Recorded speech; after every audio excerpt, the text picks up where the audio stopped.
Hello, this is Pastor James, and if you're like me, you're anticipating the next few days, a celebration that this time of year, we all are excited about it. I remember growing up that it was this time of year when I was going to be able as a child to have sparklers, when I was going to be able to have cherry bombs and firecrackers. That's right. You probably can already smell the grills right now, and that's 4th of July. We're going to be cooking out. There'll be friends and families, and then there'll be that moment when maybe we will journey and venture to a park and we'll see the fireworks. It's a celebration of America. It's a celebration of that holiday, the 4th of July, 1776, and the signing and the beginning of what we would call the document that said, these 13 colonies, we need to declare our independence. The holiday has always been meaningful, and so I decided when I was much older that I really wanted to read through the Declaration of Independence, wanted to know more because, again, such a holiday. And I remember in college hearing these words, we hold these truths to be self-evident, that all men are created equal, that they are endowed by their Creator with certain unalienable rights, that among these are life, liberty, and the pursuit of happiness. See, it wasn't until I was older that I began to make the connection that the idea of freedom was so interwoven in the framework of America.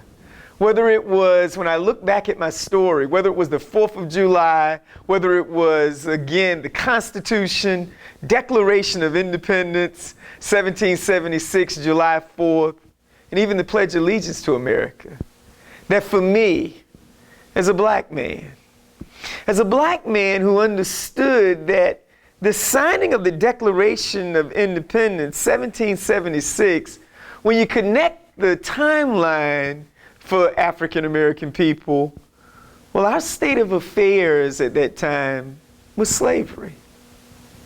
There are so many ironies that are tied within the beautiful narrative of our country that my thoughts will not allow me not to love the country and not to love the freedoms that we have in this country. Understanding that my father too fought in World War II in the military and served for our freedoms. But then there's always been complexity.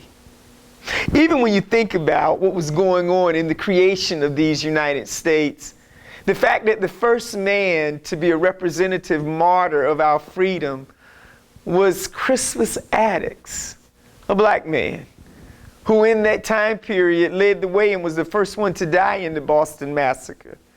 And yet Crispus Attucks, in the ironies of all ironies, he gave his life as a black man for an ideal that those who looked like him and came from the place that he came from, his origin, Africa, did not share the same freedoms.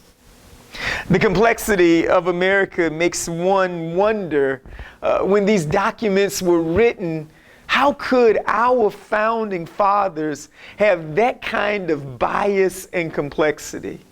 And when you think about it, Thomas Jefferson, who was, again, as some historians suggest, the key framer of the Declaration of Independence, how could Jefferson pen these words that people are endowed by their Creator with certain unalienable rights, that among these are life, liberty, and the pursuit of happiness? I have to read those words because we know that Jefferson was a slaveholder. We even know that now, it wasn't just gossip, that there's a whole generation of people that came from Jefferson's lineage through his slave, Sally Hemings. But maybe it's because Jefferson, in his thinking, had ideals about Negroes, who were called that because of the Portugal slave trade, that are maybe hard to hear, but when you read them, you will know in 1781 maybe why Jefferson was able to not see that that very Declaration of Independence did not mean independence for his slaves. Jefferson in 1781, there's a section in his notes on Virginia, which you can find the research online. But Jefferson would say these words: "The first difference between whites and blacks which strikes us is that of color. The difference is fixed in nature and is as real as if its seat and cause were better known to us. And is the difference of no importance? Is it not the foundation of a greater or less share of beauty in the two races?" What Jefferson is moving to is that if you are Negro, if you are black, then you're less than white. He would go on to say, "Are not the fine mixtures of red and white, the expressions of every passion by greater or less suffusions of color in the one, preferable to that eternal monotony which reigns in the countenance and that unmovable veil of black which covers all the emotions of the other race? Add to these flowing hair a more elegant symmetry of form." Can you imagine 1781, even Jefferson is lifting up the Eurocentric features and beauty, and even hair that's flowing is somehow better or is somehow more superior. And then he says this about the slave. He says, "Their own judgment in favor of the whites, declared by their preference of them as uniformly as is the preference of the orangutan for the black woman over those of his own species. The circumstance of superior beauty is thought worthy attention in the propagation of our horses, dogs, and other domestic animals. Why not in that of man?" Jefferson has this skewed view that somehow when you look in nature and you see difference, that same applies to the slave.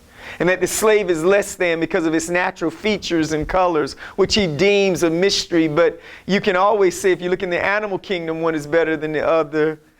Then maybe that's why Jefferson could see the slave as nothing more than mere property. That kind of complexity surrounds July the 4th.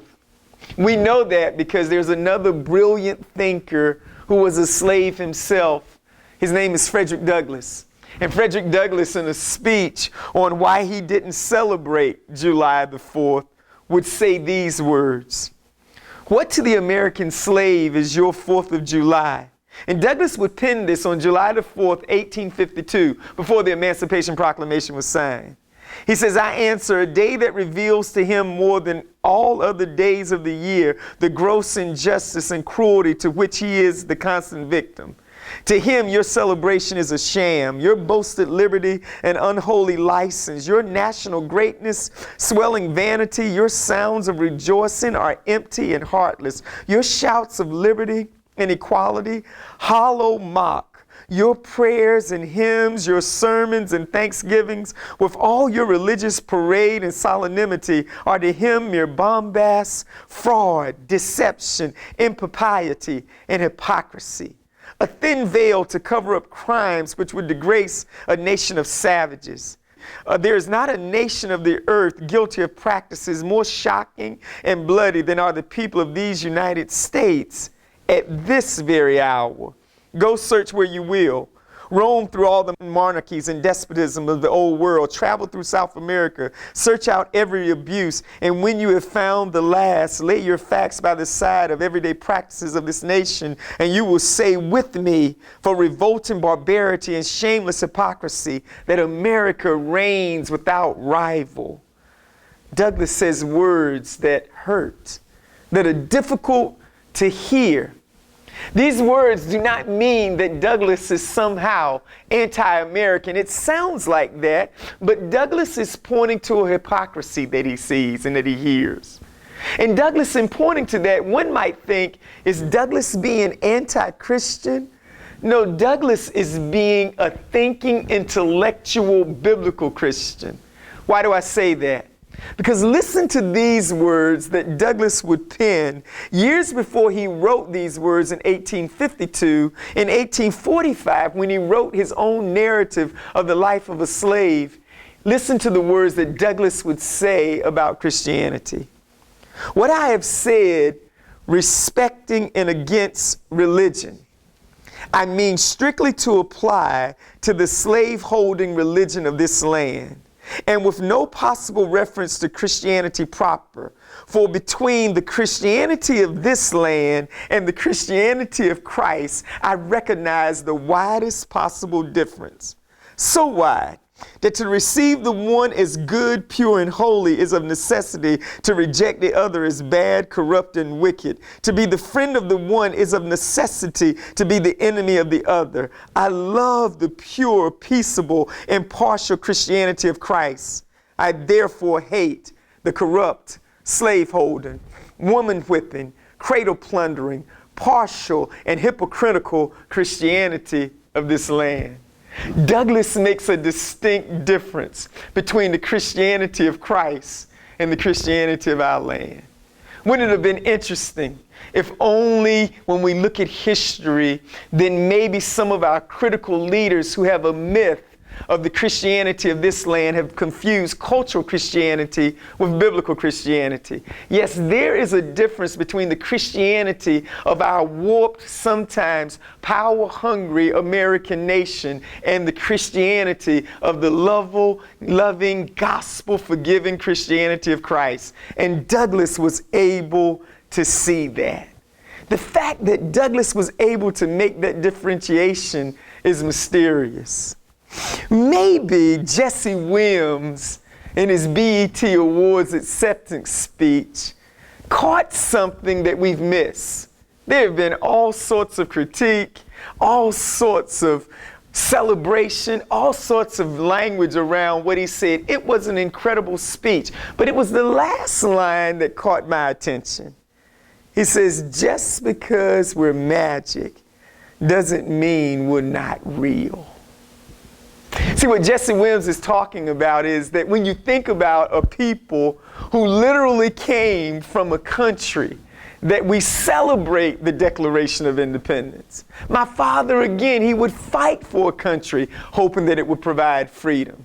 It's even true that even the slaves, many times we miss that we're very much a part of the freeing of our nation because there were so many slaves that gave their lives in the Revolutionary War.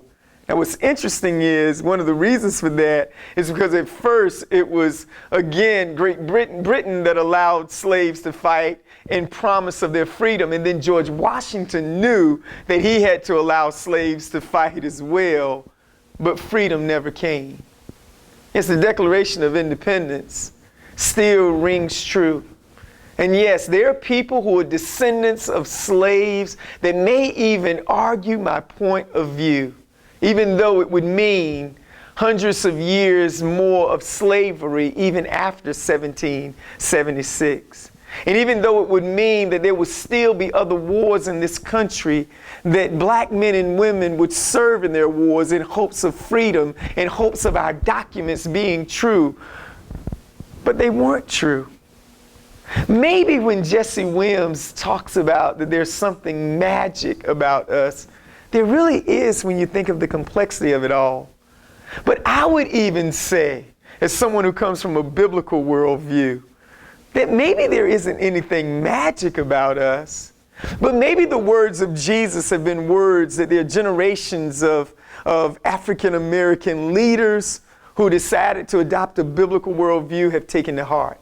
Jesus told his disciples these very words. He says, when you pray, he says, first of all, pray, our Father. Isn't it amazing that literally to say our Father, that means we are somehow tied within even our oppressors of having the same Father, even though historically that has not been known. And that Thomas Jefferson was wrong. But there's another line in that prayer that most of us are familiar with. He says, on earth as it is in heaven. Unfortunately, there's history of Christianity that have taught the myth that Christianity is only good for the by and by and for the heaven that is to come. No, Jesus told his disciples, heaven and earth should always collide. On this 4th of July, maybe what's true of us, as Jesse Williams said, maybe that we're not magical, but maybe we're majestic. Majestic because We have one Father, majestic because through his Son, Jesus Christ, he's our rule and reigning King. And maybe change can happen here on earth. Yes, this 4th of July, the Declaration of Independence, when it was written, was very aspirational for the men and women who come from my legacy and whose legacy I'm from. But what I'm excited about is this Independence Day, there's still room for real freedom.